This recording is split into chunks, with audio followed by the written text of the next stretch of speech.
Welcome back. What is Canadian Thanksgiving without Canadian turkey? You're not the turkey. We're going to make the turkey. Yes. Chef Randy Feltis in the kitchen making turkey. Now, how many times have we done turkey on this show?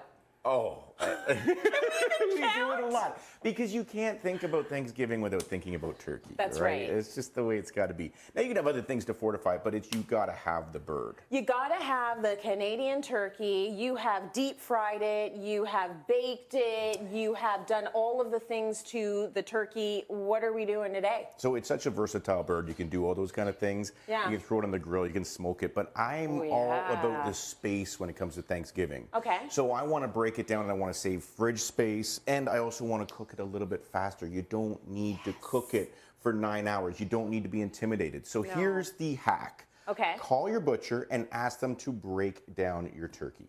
Oh. So today what we are making is a breast and leg turkey with a lemon thyme gravy. That looks amazing. Doesn't that look beautiful? So the butcher broke all this down and then he gave me the carcass and all the good stuff inside. Okay. So I can then make my gravy. So you put all your work into the preparation. Yeah. So day of, when people are showing up, you're just like hanging out in the kitchen like this. You're looking good. You know what I mean? You're not sweating. You're not sweating. Your hair's did. Everything's fantastic. Of it. But you have to ask the butcher for that extra stuff, right? Or are they automatically going to give you the neck and the giblets and all that stuff? They should give it to you, but make sure you do ask as well. Or you can do it yourself. I picked this up at the grocery store. Yeah. This is a 15-pound bird. It took me like 6 minutes to break it down. Beautiful. Right? And so then all we're going to do then is I did brine it. I'm a brine guy. Yeah. Does Leo brine? He does a bit of brining, and brining is important for a couple of reasons, which I wouldn't know because I never make the turkey. Why do we want to brine? It's going to keep the moisture inside the bird. It's going to make it super tender, but it's also going to give you a great opportunity to season it and to hit it with some more flavor. So I've got some apple juice in here. I've got some rosemary, some garlic, a little bit of chili flakes, and some lemon. Yeah. It's good times. And you put this in a bag, like a plastic bag, so this doesn't even take up much space. So this will slide right into your fridge. Yeah. Right, and you can wash it after and reuse it. Yeah. So that way the turtles and the turkeys are happy. Everyone's getting along.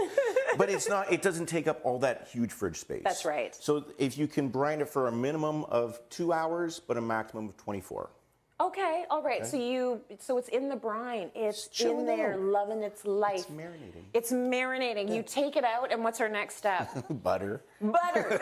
Oh, is that what that is? That's butter. And look then at just a little bit of butter, though, not that much. A lot of it's gonna fall off, Tracy. I have no problem with it. I've got no problem with it. Turkey is so lean that you can get away with a little bit of extra butter, right? Yeah. So then we're gonna go heavy kosher salt. Gorgeous. And then keep things really simple because a lot of that flavor is going in the gravy as well. Yeah. Just some black pepper.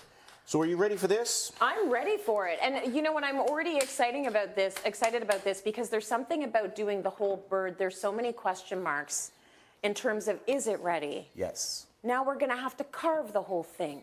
Everyone's watching. Yes. Everyone's freaking out. Don't freak out. You don't have to freak out. So now this way, it's all in different pieces. So you throw it in the oven. In she goes, super high heat. We're going like 450 for like 20 minutes until it gets crispy, and then bring it down to 350. Okay. Now, once you get internal temperature of 165, you pull it, let it rest, but then think about this.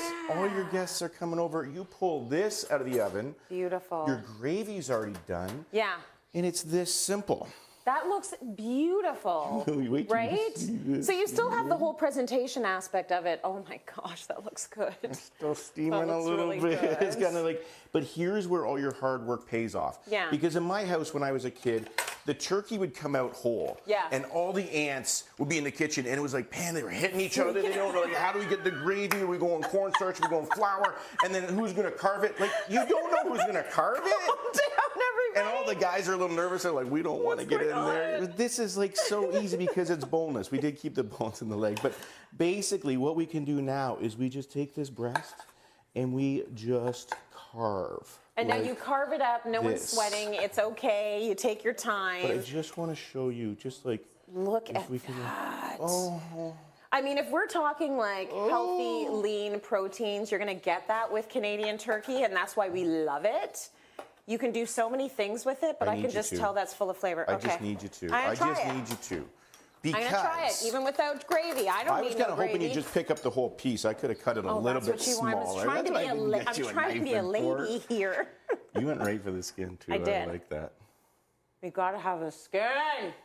Okay, so a lot of people, this is delicious. A lot of people are like, you know, how do you keep the turkey tender? Mm-hmm. Is it your whole turning the oven up to begin with? Because I got to tell you, Leo did that for our last Thanksgiving, and he wanted to call you on Thanksgiving to say that his mother-in-law loved his turkey.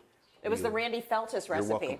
You don't want to overcook it, right? So you want to get it to that internal temperature, and then you want to turn it right down. It's delicious. Then to plate this up is only going to take a few minutes.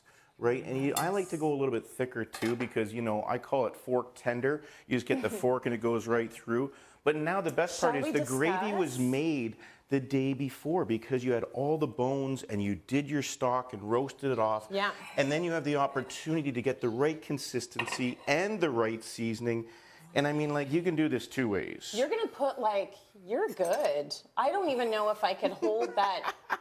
Well, I was going to cowboy it, but you know, maybe we'll just kind of go the easy way. But you know what, Tracy? It's TV. Let's just. You're going to go for it. I'm going to go. I don't know if this is a good idea. I think it's a good idea. You're doing it. Oh my God, what a pro! Look at that. You know what? Look at that. What? Not bad at all. You got your gravy boat, you got your thing, and it's just like... It's a beautiful thing. And remember, every time you buy a Canadian turkey, who are we supporting? You're supporting a local Canadian turkey farmer. That's right. Beautiful meal. We love